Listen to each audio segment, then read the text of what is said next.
and I'll show you how to read and the sound started from the letter N and P in Bahasa Indonesia, and then you know how to you can repeat after me and you try to imitate the sound.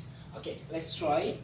Starting from N, as in nama, nama in English name. Alright, nenek, nenek. Remember the K sound, the final sound K is not unclear. It's not clear to listen. So it's like it is omitted from the word. But in writing, you have to write this K sound. For example, nenek, nenek, not nenek. It's not. It's not natural in Bahasa Indonesia if you say nenek. But usually the letter K, the sound of letter K, final sound of K, is not. It's not pronounced, right? Okay, nenek, nenek in English, grandmother. All right, nikah, marry or marriage. Okay, nikah, nikah, marry or marriage. Nutrisi, nutrisi in English, nutrition. Nutrisi is a borrowing word from English.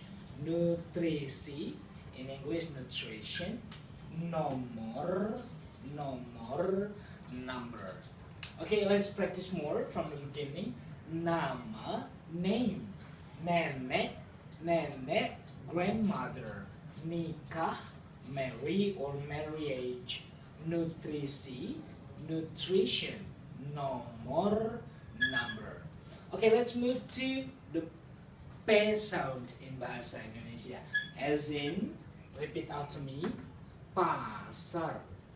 Alright, pasar, market. Okay, pendek, pendek.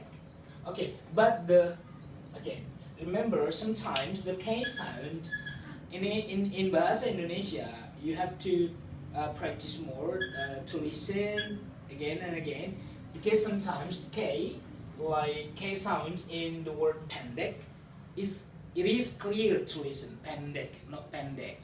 But here, nenek, but not nenek. Okay, yeah.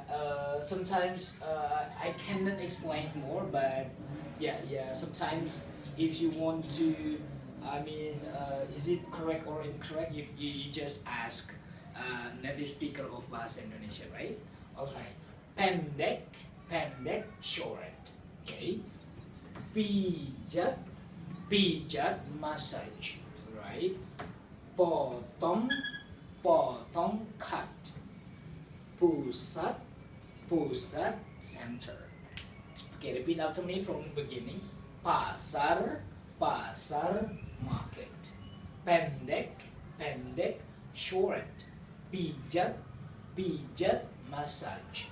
Potong, potong, cut. Pusat, pusat, center. Okay, I'll see you next week.